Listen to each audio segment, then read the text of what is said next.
Break के बाद रुक करेंगे छत्तीसगढ़ बुलेटिन की ओर। छत्तीसगढ़ बुलेटिन में पहली खबर दुर्ग से है, जहां सुहागिनों ने पति की लंबी आयु के लिए वट सावित्री की पूजा।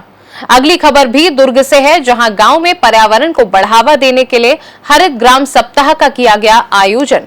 वहीं अंतर्राज्यीय नशे कारोबारियों पर दुर्ग पुलिस ने की बड़ी कार्यवाही। ऐसी तमाम खबरों पर विस्तार से करेंगे चर्चा। वट सावित्री के पावन पर्व पर सुहागिनों ने पति की लंबी आयु के लिए वट वृक्ष की पूजा की। इस दौरान 16 श्रृंगार कर सुहागिनों ने पीले धागे से बरगद की परिक्रमा कर आशीर्वाद मांगा। आपको बता दें कि सनातन धर्म में वट सावित्री का व्रत बहुत ही महत्वपूर्ण माना जाता है। ऐसी मान्यता है कि बरगद के पेड़ में ब्रह्मा, विष्णु और महेश का वास होता है और अगर उसकी पूजा विधि विधान से की जाए तो जीवन में सभी प्रकार की समस्याएं दूर हो जाती हैं। खास बात यह है कि इस दिन शनि जयंती भी मनाई जाती है। दुर्ग से सी न्यूज संवाददाता लोकेश साहू की रिपोर्ट।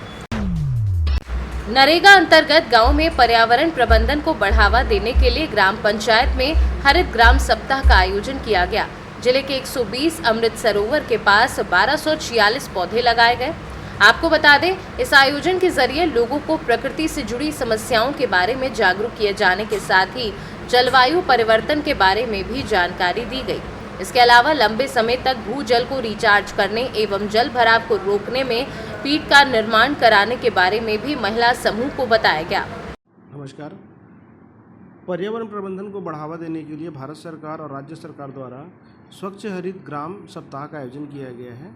इसका मुख्य उद्देश्य है कि जितने भी तालाब एवं अमृत सरोवर निर्माण किए गए हैं उनके बंड चारों ओर वृक्षारोपण किया जाए। यह कार्य हम 5 से 12 जून तक कंप्लीट करेंगे। इसके अलावा यह पूरा बरसात की सीज़न तक प्लांटेशन कार्य चलेगा, जिसमें सभी तालाबों को हमने चिन्हांकित कर लिया है जहां वृक्षारोपण करेंगे। इसका मेन उद्देश्य ये है कि जो भूमि जल स्तर घट रहा है उसकी मात्रा को बढ़ाया जाए और वृक्ष कटाव से जो मृदा का क्षरण हो रहा है इसका संरक्षण हो सके।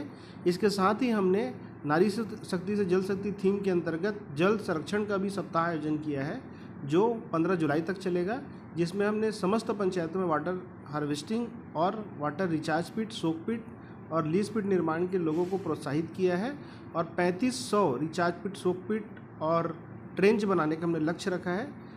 हम आशा करते हैं कि इससे एक वृहद मात्रा में जल संरक्षण का कार्यक्रम आयोजित होगा और जल संरक्षण पे हम सफल होंगे। दुर्ग से सी न्यूज संवाददाता लोकेश साहू की रिपोर्ट। भिलाई में पर्यावरण को बढ़ावा देने ऑफिसर्स एसोसिएशन भिलाई इस्पात संयंत्र के संयुक्त तत्वाधान में भिलाई की मशहूर कलाकारा सोनाली सेन ने अपनी टीम सरगमे म्यूजिकल के कलाकारों के साथ सिविक सेंटर स्थित प्रगति भवन में शानदार प्रस्तुतियां दी। साथ ही तिहाई एकेडमी और 11वीं क्लास के छात्राओं ने भी इसमें प्रस्तुतियां दी।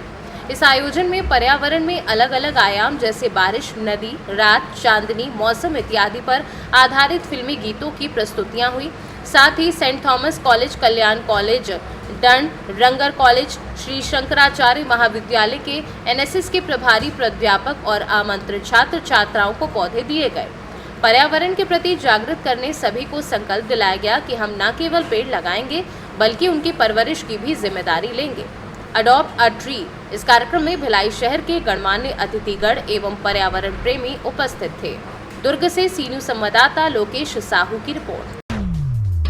दुर्ग ग्रामीण विधानसभा विधायक ललित चंद्राकर व दुर्ग कृषि उप संचालक ललित मोहन भगत ने कड़े लहजे में सख्त चेतावनी देते हुए कहा कि जो भी कृषि उर्वरक खाद बीज केंद्रों में निर्धारित दर से उर्वरक को अधिक कीमतों में बेचते पाए जाने पर सख्त कार्यवाही की जाएगी। बता दें कि सैकड़ों की संख्या में जिले में निजी तौर पर खाद बीज व कृषि संबंधित दवाइयों का विक्रय निजी दुकानों में हो रहा है, तो वहीं कुछ जगहों पर ऐसा भी देखा गया कि डीएपी, यूरिया एवं अन्य उर्वरक खादों को निर्धारित मूल्य से अधिक कीमत पर बेचा जा रहा है। हम लोग उर्वरक नियंत्रण आदेश के तहत हम लोग सभी दुकानों का जो लाइसेंसी है, शासकीय और अशासकीय दोनों का हम निरीक्षण कर रहे हैं। लेकिन अब वहाँ जो रेट लिस्ट लगाया जाता है, किसानों को यही मार्गदर्शन दिया जा रहा है कि जो रेट लिस्ट लगे रहते हैं उसी रेट पे ही लें। यदि उस रेट पे नहीं मिलता है तो अधिकारियों को सूचित करें, ताकि अधिकारी वहाँ उपस्थित होकर के आपको उस रेट पे उपलब्ध कराएंगे। अनुपस्थित रहने की स्थिति में कभी कभी किसी दुकान वाले इस टाइप का करते हैं तो किसानों से को सावधान रहने की ज़रूरत है और वहाँ बढ़े हुए दर पर ना लें। और जहाँ भी ऐसा समस्या होता है उस दुकान से लेना है, वहाँ खाद उपलब्ध है, नहीं ले पा रहे हैं तो उप संचालक कृषि या विकासखंड के वरिष्ठ कृषि पदाधिकारी कार्यालय में सूचित करें ताकि उसको अधिकारियों को भेजकर उनकी उपस्थिति में उनको खाद सही दर पर उपलब्ध करा दें। क्वालिटी मतलब उर्वरक का गुणवत्ता के लिए हम लोग कंटिन्यू निरीक्षण कर रहे हैं। उर्वरक लाइसेंसी का 158 दुकान का हम लोगों ने निरीक्षण किया है और इसमें किसी तरह से बेचते हुए अभी तक तो नहीं पाया गया है, परंतु यदि कहीं ऐसा शिकायत मिलता है या कोई मतलब साक्ष्य के साथ उच्च दर पर बेचते हुए पाया जाता है तो उनके ऊपर उर्वरक नियंत्रण आदेश के तहत कार्रवाई करेंगे। आंकड़ों की बात क्या है सर खाद बीज को लेकर के? जी, यह जिला में 62,300 मीट्रिक टन का लक्ष्य था, उसके विरुद्ध में 38,153 मीट्रिक टन बीज मतलब उर्वरक भंडारण हो चुका है और उसमें से 23,213 मीट्रिक टन वितरण हो गया है। मतलब जिले में 61% भंडारण हो चुका है और वितरण भी 61% हो गया है। इस अवधि में पिछले साल के तुलना में हम 86% वितरण कर लिए हैं और कंटिन्यू जहाँ जहाँ कमी होते जा रहा है वहाँ हम मांग दे करके भंडारण करा रहे हैं। उर्वरक की कमी नहीं है।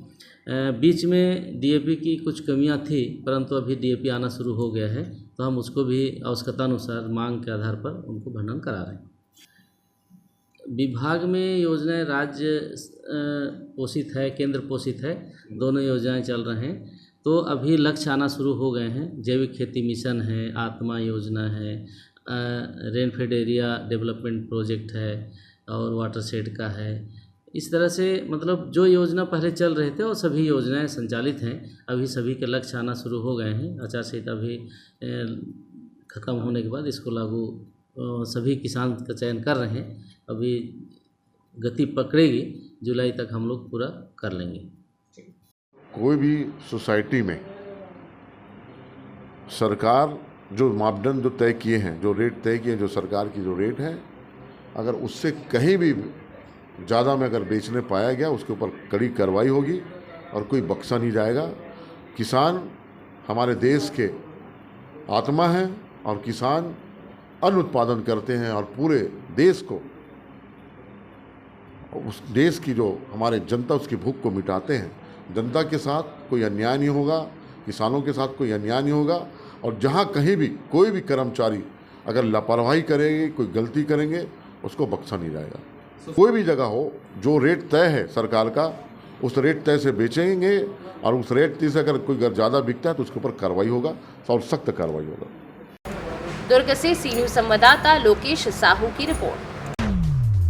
अंतर्राज्यीय नशे के कारोबारियों पर दुर्ग पुलिस की बड़ी कार्यवाही। एंटी क्राइम साइबर यूनिट एवं जामुल थाना की संयुक्त कार्यवाही में दुर्ग पुलिस में 150 किलोग्राम गांजा व घटना में प्रयुक्त 2 महिंद्रा पिकअप वाहन, एक स्कोडा कार व एक एसयूवी कार समेत लगभग 60 लाख रुपए का माल बरामद किया गया है। वाहन की तलाशी लेने पर कोयले के बोरों के बीच 5 प्लास्टिक बोरियों में 150 किलोग्राम गांजा भरा हुआ मिला है। बता दें कि पुलिस के मुताबिक आरोपी गांजा उड़ीसा से भरकर ला रहे थे। आरोपी दिनेश डहरिया एवं शिव कुमार टंडन व खिलावन यादव भिलाई घासीदास नगर के बताए जा रहे हैं। तीनों के खिलाफ अग्रिम कार्यवाही जामुल थाने से की जा रही है। दुर्ग जिले के जामुल थाना क्षेत्र में बोगदा पुल के पास पुलिस को मुखबिर से सूचना मिली थी कि उसमें कुछ आरोपी हैं जो मिनी ट्रक में कोयला लोड करके ला रहे हैं और उसके अंदर गांजा छिपा हुआ है। जिस पर जब उसको रोक करके पूछा गया तो उन्होंने पहले तो मना किया। बाद में जब पुलिस ने कड़ाई से सख्ती से पूछताछ की और उस गाड़ी को चेक किया गया तो उसमें से गांजा निकला, लगभग 150 किलो था। उनसे पूछताछ पर और भी जो उनके गाड़ियां आगे पीछे चलती थी उन गाड़ियों को भी जब्त किया गया। उसके अलावा ये गांजा का कारोबार करके जो संपत्ति अर्जित किए थे उससे भी गाड़ियां इन लोगों ने खरीद रखी थी। उन अन्य 4 गाड़ियों को भी इस प्रकरण में शामिल किया गया। कुल 5 गाड़ियों की जब्ती की गई है और 150 किलो गांजा जब्त किया गया है। 3 आरोपी जो आज गिरफ्तार हुए हैं उसमें एक आरोपी जो इसका मुखिया है, सरगना है, उसके के खिलाफ आरंग थाना क्षेत्र में रायपुर जिले में एक अपराध है। ये जन जागरूकता का विषय है। लोग धीरे धीरे जागरूक हों और नशे से दूर हों तो ये नशे के कारोबार स्वयं ही खत्म हो जाएंगे। और हम लगातार कार्रवाई कर रहे हैं। नशा का जग जागरूकता अभियान भी अभी हमने चलाया था। ऑटो चालकों के लिए एक नशा मुक्ति अभियान भी चलाया था। तो जन जागरूकता भी इसमें बहुत जरूरी है। समाज के लोगों को भी सहभागिता जरूरी है। दुर्ग से सी न्यूज संवाददाता लोकेश साहू की रिपोर्ट। ये तो थी छत्तीसगढ़ की कुछ खास खबरें। वक्त है एक छोटे से ब्रेक का। ब्रेक के उस पार हम आपको और भी तमाम बड़ी खबरों से करवाएंगे रूबरू।